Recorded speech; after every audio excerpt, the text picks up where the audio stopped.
আমার বাড়ির কাজের লোক যেভাবে তেল মালিশের নামে আমার সাথে কাজ করল, যদি গল্পটি আপনারা সম্পূর্ণ শুনেন তাহলে আপনাদের মেশিন দিয়ে টপ টপ করে পানি চলে আসবে। আপনারা হাতের কাজ করতে বাধ্য হবেন, কারণ কাজের লোক আমার সাথে যেভাবে কাজ করল। বন্ধুরা, গল্পটি শোনার আগে অবশ্যই কানে হেডফোন লাগিয়ে নিবেন। রাতের বেলা রামু আমার ঘরে এসে বলল, মেম সাহেব, খাবার দেব কি? আমি বললাম, আমার এখন ক্ষুধা নেই কি। তারপর আমি বললাম, রামু, তুমি আমার একটা কাজ করবে? রামু বলল, অবশ্যই করব মেম সাহেব।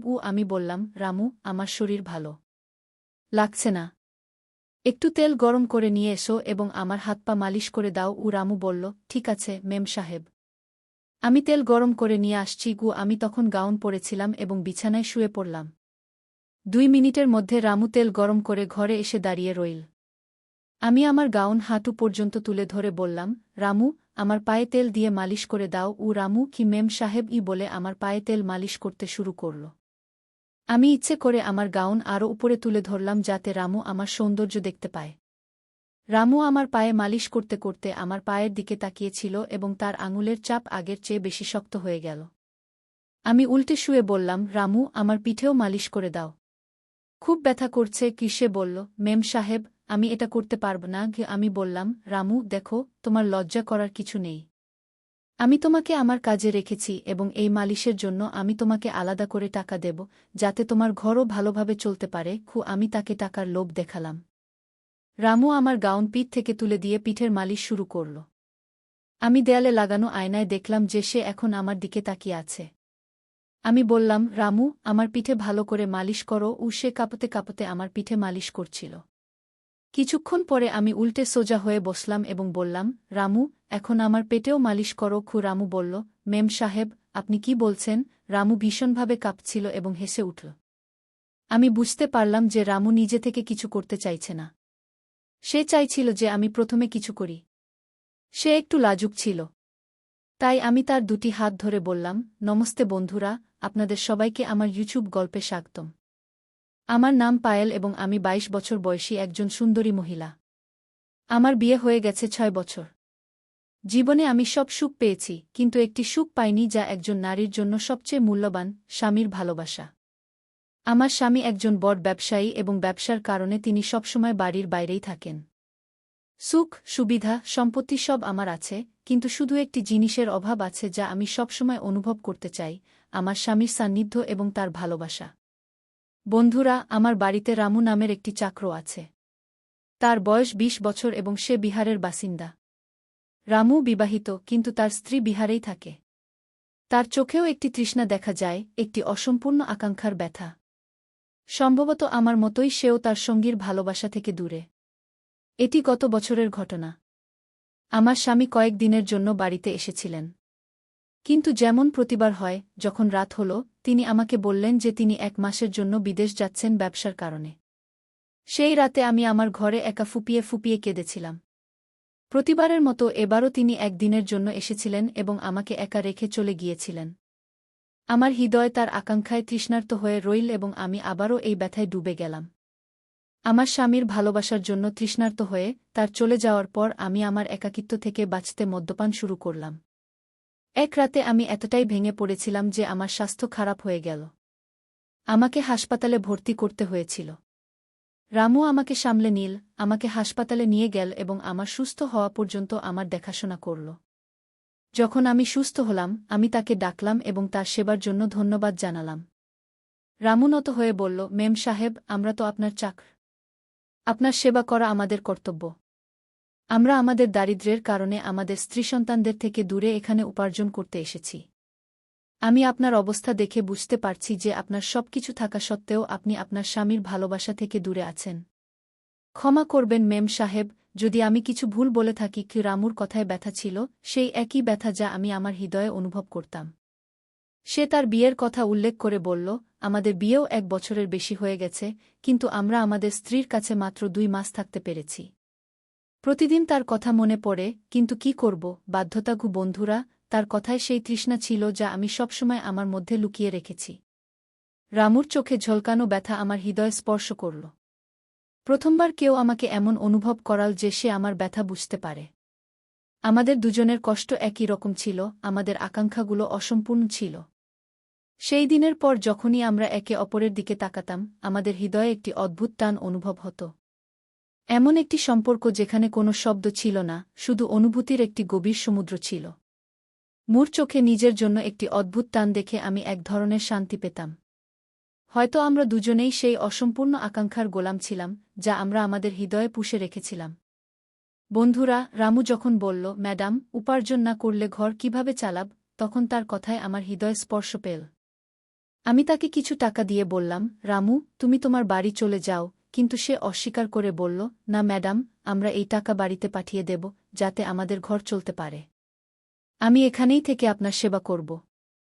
যাই হোক, মালিক বাড়িতে নেই, তাই আমার দায়িত্ব যে আমি আপনার যত্ন নিই কি। তার কথায় নিজের পরিবারের প্রতি ভালোবাসা ও দায়িত্ব দেখে আমি অনুভব করলাম এই সাধারণ মানুষটি তার স্ত্রীকে কতটা ভালোবাসে। আর আমার স্বামী, যার আমার প্রতি সামান্যটুকুও মায়া নেই। রামুর চোখে আমি সেই ব্যাকুলতা দেখতে পেলাম যা আমার হৃদয়েও ছিল। তখনই আমার মনে হল হয়তো আমরা দুজনেই একে অপরের এই ব্যাকুলতা মিটিয়ে দিতে পারি। বন্ধুরা, সেই দিন থেকে আমি রামুকে ভিন্ন দৃষ্টিতে দেখতে শুরু করলাম। একদিন সে বাড়িতে পরিষ্কার করছিল এবং শুধুমাত্র একটি হাফ শার্ট পরেছিল। তার বলিষ্ঠ বাহু ও সুগঠিত দেহ দেখে আমার ভেতর এক ধরনের আলোড়ন সৃষ্টি হল। আমি তার কাছে আসা পছন্দ করতে শুরু করলাম এবং এখন আমি স্থির করলাম যে রামুর সাথে আমার জীবনের সেই শূন্যতা পূরণ করব।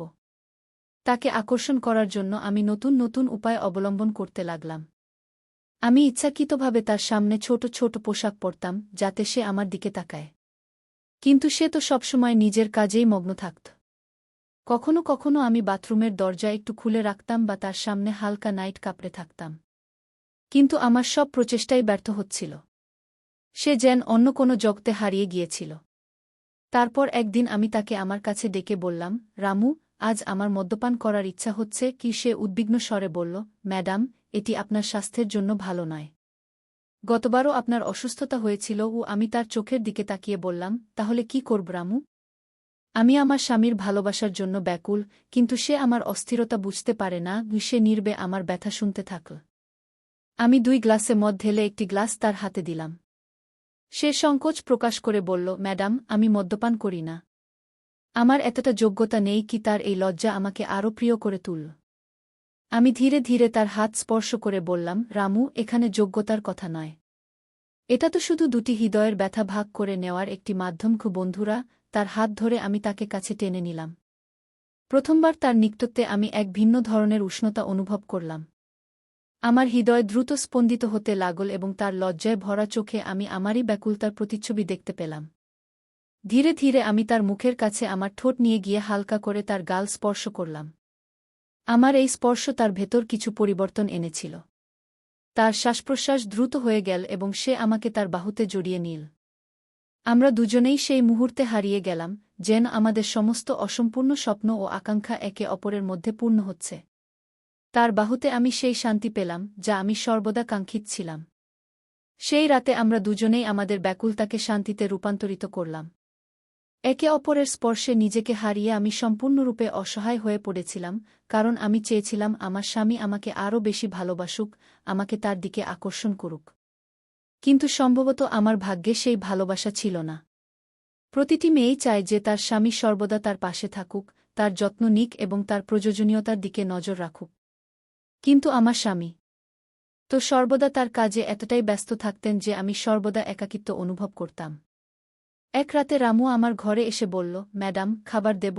আমি বললাম, আমার এখন ক্ষুধা নেই কি। তারপর আমি সাহস করে বললাম, রামু, আমার একটি কাজ করবে? রামু হেসে বলল, অবশ্যই ম্যাডাম। আমি বললাম, রামু, আমার স্বাস্থ্য ভালো লাগছে না। একটু তেল গরম করে এনে আমার মালিশ করে দাও। রামু মাথা নেড়ে বলল, ঠিক আছে ম্যাডাম, আমি এখনই আনছি। আমি তখন গাউন পরিহিত ছিলাম এবং বিছানায় শুয়েছিলাম। রামু কিছুক্ষণের মধ্যেই তেল গরম করে ঘরে চলে এল। আমি হালকা হেসে বললাম, রামু, আমার পায়ে তেল লাগিয়ে মালিশ করে দাও। রামু বিনয়ের সাথে বলল, জি ম্যাডাম, এবং আমার পায়ের মালিশ শুরু করল। আমার শরীরের স্পর্শ সে ধীরে ধীরে অনুভব করতে লাগল। তার আঙুলগুলি আমার পায়ে ধীরে ধীরে ঘষতে লাগল এবং আমি উষ্ণতা অনুভব করতে লাগলাম। আমার পায়ের মালিশ করতে করতে সে এগিয়ে চল। আমার চোখ তার স্পর্শ অনুভব করছিল এবং এক অদ্ভুত আকর্ষণ অনুভব করতে লাগলাম। আমি হালকা করে পাশ ফিরে বললাম, রামু, আমার পিঠেরও মালিশ করে দাও। খুব ব্যথা করছে। রামু কিছুটা সংকোচের সাথে বলল, ম্যাডাম আমি এটি করতে পারব না। আমি কিছুটা নরম স্বরে বললাম, রামু, তোমাকে লজ্জিত করার কিছু নেই। আমি তোমাকে তোমার কাজের জন্য আলাদাভাবে অর্থ দেব, যাতে তোমার পরিবার ভালোভাবে চলতে পারে। বন্ধুরা, সে কিছুটা সংকোচ বোধ করে আমার পিঠ মালিশ করতে শুরু করল। তার আঙুলের স্পর্শ যেন আমার আত্মার গভীরে পৌঁছে গেল। আমি দেয়ালে লাগানো আয়নায় দেখতে পাচ্ছিলাম যে সে ধীরে ধীরে আমার পিঠ মালিশ করছে এবং তার দৃষ্টি এখন আমার শরীরে স্থির হয়ে গেছে। আমি বললাম, রামু, আমার পিঠ ভালোভাবে মালিশ করো। সে কাঁপতে কাঁপতে হাত দিয়ে আমার পিঠ মালিশ করছিল এবং আমি অনুভব করছিলাম যে আমাদের উভয়ের তৃষ্ণা এখন একে অপরের মধ্যে মিশে যাচ্ছে। বন্ধুরা, পায়েল বিছানায় শুয়েছিল। তার চোখ কিছুটা ভেজা ছিল এবং মনে কিছু অশান্তি ছিল। সে জানত যে তার স্বামী খুব ব্যস্ত এবং কখনো নিজের জন্য সময় পায় না। এখন এখানে পরিস্থিতি বোঝার মতো কেউ ছিল না এবং এই কারণেই সে রামুর সাথে কথা বলার সিদ্ধান্ত নিয়েছিল। সে একজন বুদ্ধিমান মানুষ ছিল এবং পায়েল তার সাথে একটি সংযোগ অনুভব করত। পায়েল ধীরে বলল, তুমি কি আমার সাহায্য করতে পারো? তার কণ্ঠে কিছু ভিন্ন অনুভূতি ছিল, যেন সে নিজেকে কিছুটা স্বস্তি দিতে চায়। রামু কিছুক্ষণ চুপ থেকে হালকা হাসি দিয়ে বলল, অবশ্যই মেম সাহেব। আপনি বলুন, কি করতে হবে? পায়েল ধীরে বলল, আমি কিছু ভালো অনুভব করতে চাই, শুধু কিছুটা আরাম চাই। তুমি কি আমার সাহায্য করবে? শুধু একবার। রামু তার কণ্ঠে একটি শান্তি এবং বিশ্বাস অনুভব করল। রামু ধীরে বলল, মেম সাহেব, যদি আপনি আরাম চান, তবে আমি খুশি হব যে আমি আপনাকে সাহায্য করতে পারি। সে তেল গরম করে পায়েলের দিকে এগিয়ে গেল। যেই রামু পায়েলের পিঠে তেল লাগাল, একটি শান্তির অনুভূতি তৈরি হল। পায়েল গভীর শ্বাস নিল, যেন সে কিছুটা স্বস্তি পাচ্ছে। রামুর স্পর্শ তাকে এখন সম্পূর্ণ মাতাল করে দিয়েছে, যেন সে প্রতিটি মুভমেন্ট বুঝতে পেরেছে। বন্ধুরা, পায়েল তাকে আরও আরামদায়ক করতে বলল, একটু বেশি চাপ দাও, রামু। মনে হচ্ছে ব্যথা কমছে। রামু আরামে তার পিঠ মালিশ করল এবং ধীরে ধীরে তার শরীরের প্রতিটি টান কমাতে চেষ্টা করল। এই মুহূর্তে পায়েল অনুভব করল যে কখনো কখনো সঠিক সময় এবং সঠিক মানুষ আপনার জীবনে শান্তি এবং বোঝাপড়া নিয়ে আসতে পারে। সে জানত যে রামু শুধু একজন কাজের মানুষ ছিল, কিন্তু আজ সে পায়েলকে একজন বন্ধুর মতো বুঝছিল এবং এটি তার জন্য অনেক অর্থ বহন করত। তোমাকে অনেক ধন্যবাদ, রামু, পায়েল বলল এবং তার চোখে হালকা ভেজা ভাব ছিল, যা একটি গভীর স্বস্তি প্রকাশ করছিল। রামু হাসতে হাসতে বলল, মেম সাহেব, আমি সবসময় আপনার সাহায্য করার জন্য এখানে আছি। যদি কখনো প্রয়োজন হয়, আমাকে বলবেন। এটি শুনে আমি তাকে আমার বাহুতে শক্ত করে জড়িয়ে ধরলাম, কিন্তু রামু এক ঝটকায় নিজেকে দূরে সরিয়ে নিল এবং আমার পা থেকে চাদর তুলে আমার পুরো শরীর ঢেকে দিল। সে মাথা নিচু করে হাত জোট করে দাঁড়িয়ে বলল, মেম সাহেব, এটি আমাদের দ্বারা সম্ভব নয়। আমরা আমাদের স্ত্রীকে অনেক ভালোবাসি এবং আমরা আমাদের স্ত্রীর সাথে বা আমাদের মালিকের সাথে বিশ্বাসঘাতকতা করতে পারি না। নইলে আমরা বিশ্বাসঘাতক বলে পরিচিত হব। মেম সাহেব, আমরা গরিব হলেও আমাদের পরিশ্রমের অর্থ খাই। আমরা জানি যে মালিক আপনাকে ছেড়ে কয়েক মাস বিদেশে থাকেন, কিন্তু এর মানে এই নয় যে আপনি মালিকের সাথে বিশ্বাসঘাতকতা করবেন। আপনি মালিকের সাথে ভালোবাসার কথা বলুন, হয়তো তিনি আপনার কথা শুনবেন। যখন আমরা আমাদের স্ত্রী ছাড়া তার স্মৃতির উপর বেঁচে থাকতে পারি, তখন আপনি কেন পারবেন না? শেষ পর্যন্ত ভালোবাসা এবং বিশ্বাসও তো কিছু জিনিস। মালিক বাইরে থেকে এত পরিশ্রম করেন, সেটাও তো আপনার সুখের জন্যই। রামুর কথা শুনে তার প্রতিটি শব্দ আমার কানে জ্বলন্ত অ্যাসিডের মতো লাগছিল, কারণ সে সত্য বলছিল। রামু হাত জোট করে বলল, মেম সাহেব, এখন আমি আপনার বাড়িতে কাজ করতে পারব না। আমি কালই এখান থেকে চলে যাব এবং অন্য চাকরি খুঁজব। আমি তাকে থাকতে বললাম এবং বললাম, এটি করো না। আমি আমার ভুলের জন্য খুব লজ্জিত। তুমি কেন চাকরি ছাড়ছ, রামু? সে মাথা নিচু করে বলল, না মেম সাহেব, এখন আমাদের এখান থেকে চলে যাওয়াই ভালো। যখন আমরা আপনাকে দেখব, তখন হয়তো আমরা আপনার দিকে তাকাতে পারব না, আর আপনি আমাদের দিকেও তাকাতে পারবেন না। আপনি তরুণ, আমরাও তরুণ। কখনো আমরা পথভ্রষ্ট হয়ে যেতে পারি। আমরা খুব ভয় পাই, তাই আমাদের এখান থেকে চলে যাওয়াই ভালো। আমি হাত জোট করে রামুর কাছে ক্ষমা চাইলাম এবং বললাম, যে ভুল আমি করেছি, তার জন্য আমাকে ক্ষমা করো, রামু। আমি কিছুক্ষণের জন্য পথভ্রষ্ট হয়ে গিয়েছিলাম। জানি না কিভাবে আমার হৃদয় এবং মনের উপর শয়তান আধিপত্য করেছিল। রামু মাথা নিচু করে বলল, মুখিম সাহেব, আপনি আমাদের কাছে ক্ষমা চাইবেন না। এই বয়সে মানুষের কখনো কখনো ভুল হয়ে যায়। আপনি মালিকের সাথে কথা বলুন, সব ঠিক হয়ে যাবে। এতটা বলার পর পরের দিনই রামু তার সমস্ত জিনিসপত্র নিয়ে আমাদের বাড়ি থেকে চিরতরে চলে গেল। যাওয়ার সময় সে আমাকে ক্ষমা করে দিয়েছিল, কিন্তু আমার ভুলের কারণে বেচারা রামুকে এই চাকরি ছাড়তে হয়েছিল। আমি আমার ভুলের কারণে একজন ভালো, সরল ও শান্ত চাকরকে হারিয়েছি, যাকে আমি কখনই ভুলতে পারব না। তো বন্ধুরা, আজকের আমাদের ছোট্ট গল্পটি এখানেই শেষ। গল্পটি কেমন লাগলো কমেন্টে অবশ্যই জানাবেন। এরকম আরও রোমাঞ্চকর গল্প শোনার জন্য চ্যানেলটি সাবস্ক্রাইব করুন।